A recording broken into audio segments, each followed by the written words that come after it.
नमस्कार दोस्तों life certificate जमा करने का जो नवंबर महीने का टाइम था, वो अगर स्पर्श माइग्रेशन है तो अभी 31 दिसंबर तक है। तो आप परेशान मत होइए, अगर आपने जमा किया है या आपके आधार डेमोग्राफी में कुछ प्रॉब्लम थी, तो आप सुधरवा लिए होंगे या सुधरवा के ही जमा किए होंगे, तो आप परेशान मत होइए कि आपकी नवंबर की पेंशन रुकेगी। नवंबर की पेंशन नहीं रुकेगी दोस्तों।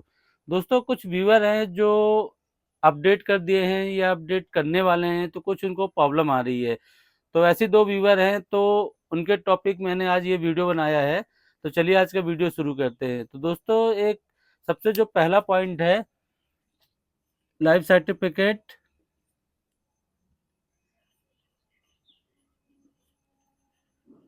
अपडेट।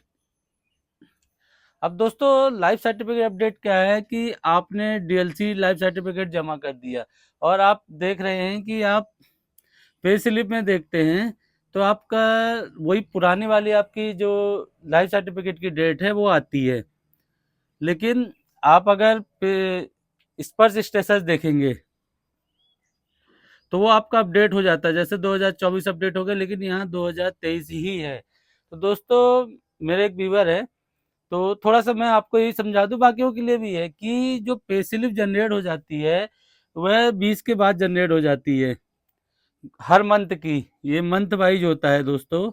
तो आप देखते हैं 20 के बाद जनरेट हो जाती है, और आप कभी भी लाइफ सर्टिफिकेट जमा करते हैं तो यह बाद में जमा करते हैं। हाँ, आपको अगर अपना आइडेंटिफिकेशन स्टेटस देखना है तो आप स्पर्श पोर्टल में देखिए, आप स्पर्श में लॉगिन कीजिए और स्पर्श में चेक कीजिए, क्योंकि पे स्लिप में आपको टाइम लगेगा और वो अपडेट होने में, ये मान लीजिए कि कहीं इस महीने अपडेट नहीं हुई तो पे स्लिप में अगले महीने अपडेट हो सकती है। ये जरूरी नहीं, आपका महीना स्पर्श में अपडेट होना।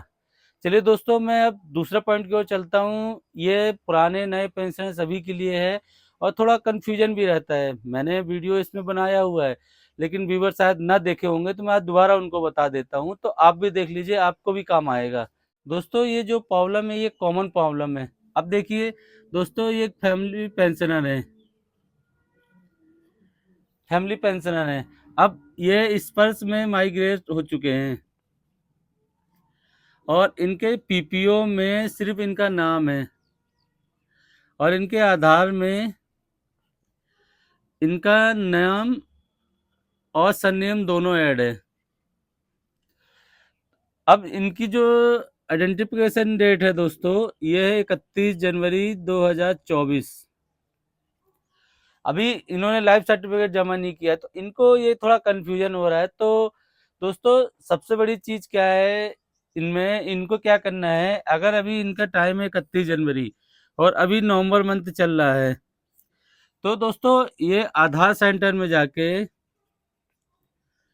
ये जो इनका सरनेम है इसको अलग करा देंगे। हाँ, अगर ये पीपीओ का नाम और ये नाम सेम है तो कोई प्रॉब्लम नहीं आएगी। आप ये दोनों का अगर नाम सेम है तो इनका चल जाएगा, और ये सरनेम अलग कराते ही इनका जो स्पर्श में डेमोग्राफिक फेल की समस्या है वो सही हो जाएगी। हाँ दोस्तों, जब ये आधार करेक्शन में कराएं तो सरनेम के साथ साथ जो इनका पिन नंबर है, अगर वो करेक्ट है, रिकॉर्ड में एड्रेस के साथ लिखा है, तो वो भी पिन नंबर सही करा सकते हैं। जैसे 48 से स्टार्टिंग होता है, तो वो सही करा सकते हैं। लेकिन जरूरी है ये है कि आप इनका सरनेम अलग कर दें, तो इनको ये जो डीएलसी जमा करेंगे तो इससे कोई प्रॉब्लम नहीं जाएगी। ये व्यूअर थोड़ा कंफ्यूज हो रहे थे, तो मैंने सोचा ये पॉइंट कॉमन है। तो अगर इनमें ऐसी कोई प्रॉब्लम आती है तो सबसे पहले आप सरनेम अलग कीजिए और फिर लाइफ सर्टिफिकेट जमा कीजिए, क्योंकि 31 जनवरी इनकी डेट है। अभी नवंबर में करेंगे तो 1 वीक लगता है इस आधार में 1 वीक लगेगा और इनका ये सुधर जाएगा और ये प्रॉब्लम नहीं आएगी। दोस्तों अब चलते हैं नंबर तीसरे पॉइंट की ओर, जो हमारा है नवंबर पेंशन का। जैसा आप जानते हैं दोस्तों कि स्पर्श ने मैसेज देना चालू कर दिया है नवंबर पेंशन के लिए।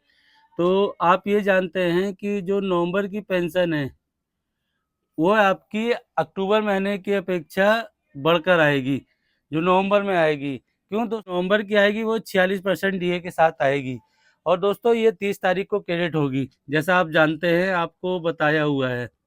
अब दोस्तों आपको थोड़ा सा कंफ्यूज होंगे कि मेरी कितनी बढ़ेगी, तो आप अपना बेसिक निकाल के, मैं एक नॉर्मल बेसिक निकालता हूँ। एक ये हवलदार का है, 21,875 रुपये बेसिक है। अब दोस्तों आप इस चीज़ में ये मत सोचिए कि 31,875 क्यों है, क्योंकि दोस्तों किसी का कम किसी का ज़्यादा बेसिक होता रहता है। तो 31,875 में अगर दोस्तों इनका 46% डीए निकालेंगे, तो आप ये जानते हैं कि इनका बनता है 10,063 रुपये डीए। डीए या डिलेंस रिलीफ दोनों कह सकते हैं दोस्तों, क्योंकि डीए एक्चुअल हम डीए ही बोलते हैं कि, लेकिन ये डीए अलाउंस सर्विस वालों को मिलता है, डिलेंस रिलीफ मिलता है पेंशनरों को। तो आप दोनों ही कंफ्यूज मत होइएगा, इसलिए मैंने डीए और डीआर दोनों ही लिख दिया है। अब इनकी बेसिक जो बेसिक था 21,875 और प्लस करेंगे 10,063 रुपये, तो पेंशन बन जाएगी दोस्तों 31,939 रुपये। अब दोस्तों इनका कम्यूटेशन भी कटता है, मैं आपको साथ में स्क्रीनशॉट भी दिखाता जा रहा हूँ। तो अगर 31,939 में से आप इनका 10,937 रुपये कमोड निकालेंगे, तो 21,001 रुपये इनकी नेट पेंशन होगी।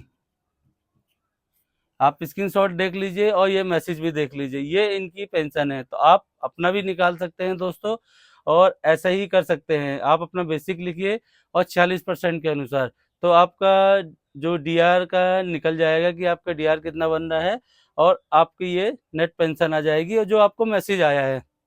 अब दोस्तों जो मैंने आप वीडियो बताया, अगर आपको इसमें कुछ कन्फ्यूजन लगता है तो आप नीचे कमेंट्स कीजिए, मैं उसका जरूर रिप्लाई देने की कोशिश करूंगा। चलिए दोस्तों, मिलते हैं एक नए वीडियो में। नमस्कार दोस्तों।